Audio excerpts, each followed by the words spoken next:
इस सभा में आए हुए सभी जिज्ञासुओं का मैं हार्दिक अभिनंदन करता हूँ, स्वागत करता हूँ। हमारा अभिनंदन स्वीकार करें। सभा के माध्यम से कुछ जिज्ञासुओं ने यह प्रश्न भेजा है कि विचारों का प्रभाव मनुष्य पे किस प्रकार काम करता है।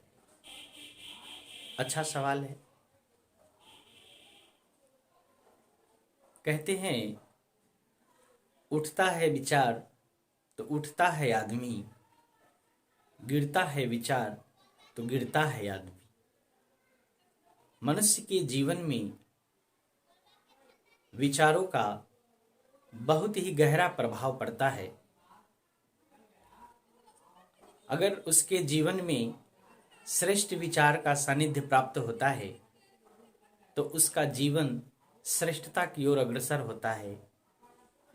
अगर निकृष्ट विचारों का सानिध्य प्राप्त करता है तो उसका जीवन निकृष्ट धारा की ओर बहने लगती है, नीचे की ओर बहने लगती है। अगर हम श्रेष्ठ का सानिध्य करें तो श्रेष्ठ बनेंगे, निकृष्ट का सानिध्य करें तो निकृष्ट बनेंगे। इसी को संत सद्गुरुओं ने कहा है कि जैसी संगति वैसी मति। संगत से गुण होते है, संगत से गुण जात। अगर हम श्रेष्ठ संगति प्राप्त करते हैं तो हमारे जीवन में श्रेष्ठता का आगमन होगा। अगर हम निकृष्ट संगति प्राप्त करते हैं तो हमारे जीवन में निकृष्टता का आगमन हो जाएगा। इसलिए संगति हमेशा सोच विचार कर करें। इसीलिए महापुरुषों ने कहा है बिन सत्संग विवेक न होई,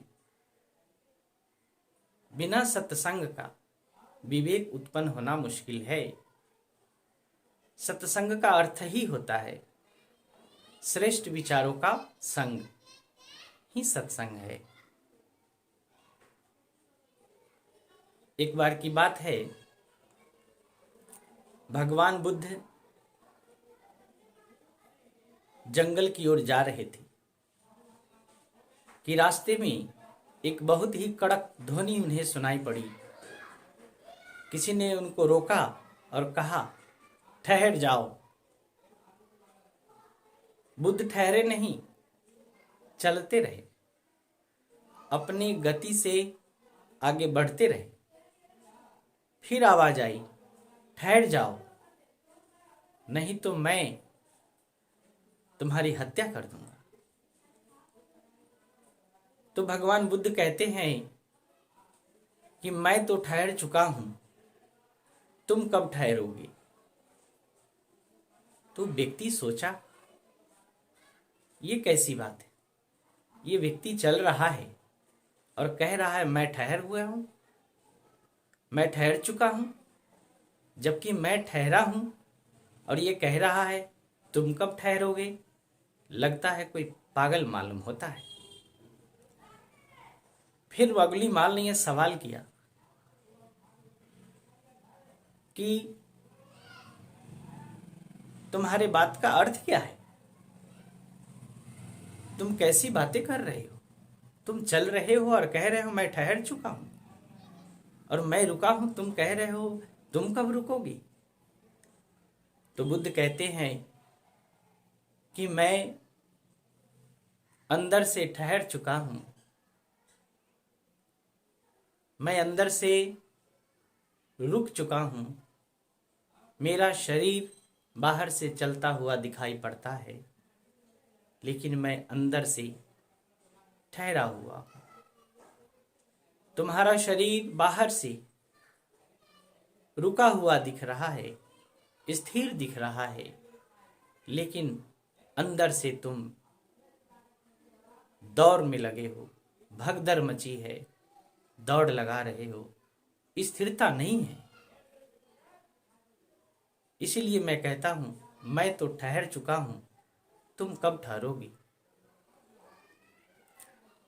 महाबुद्ध की इस वाणी को, इस श्रेष्ठ विचार को सुनने के बाद अंगुलीमाल के जीवन में बहुत बड़ा क्रांतिकारी परिवर्तन आया और उसका जीवन जो निकृष्टता की ओर जा रहा था वह उत्कृष्टता की ओर मुड़ गया। वह सिर्फ इसलिए कि भगवान बुद्ध के श्रेष्ठ विचारों का उसके अंतर मन पे बहुत गहरा प्रभाव पड़ा। परिणाम यह हुआ कि वह महाहिंसक,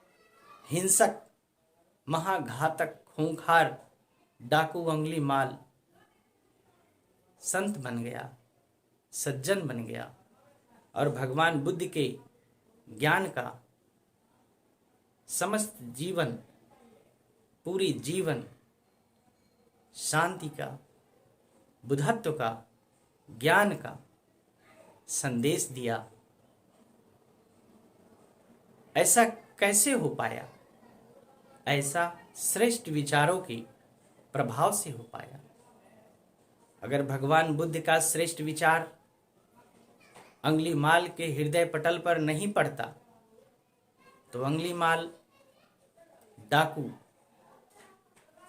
जो डाकू था, कभी संत नहीं बन पाता, कभी जीवन में शांति को प्राप्त नहीं होता, श्रेष्ठता को प्राप्त नहीं कर पाता। एक डाकू संत हो जाता है, शांति का उपदेशक हो जाता है, सिर्फ विचारों के प्रभाव से। इसलिए महापुरुष कहते हैं, गिरता है विचार तो गिरता है आदमी, उठता है विचार तो उठता है आदमी। आज मैं इस सभा के माध्यम से यही संदेश देना चाहता हूं कि मनुष्य को अपने जीवन के अंदर सदैव श्रेष्ठ विचारों का संग करना चाहिए, श्रेष्ठ विचारों का सानिध्य प्राप्त करना चाहिए और यह विचार जहां से आते हैं उस जगह पे जाना चाहिए, चाहे वह सत्संग का स्थान हो या संत सद्गुरुओं के सानिध्य में जाना हो। इन सब जगहों पर जहां श्रेष्ठ व्यक्ति विराजमान होती हैं, जहां श्रेष्ठ वातावरण होता है, वहां श्रेष्ठ विचार प्रवाहित होते हैं। इसलिए वैसे जगहों पे अवश्य जाएं, ऐसे संत महापुरुषों के सानिध्य जरूर प्राप्त करें, अवश्य प्राप्त करें, जिससे जीवन में श्रेष्ठ विचारों का आगमन हो पाए और स्वयं मनुष्य श्रेष्ठता की ओर अग्रसारित हो सके। इसलिए मैं यह संदेश देना चाहूँगा कि श्रेष्ठ विचारों का हमारे जीवन पर बहुत ही गहरा प्रभाव पड़ता है। इसलिए श्रेष्ठ विचारों के सानिध्य में अवश्य जाएं और अपने जीवन को सफल बनाएं। इसी के साथ मैं अपनी वाणी को यहीं विराम देता हूँ। आपने मेरी वाणी को बहुत ही शांत चित्त से श्रवण किया, इसके लिए बहुत बहुत धन्यवाद, बहुत बहुत आभार।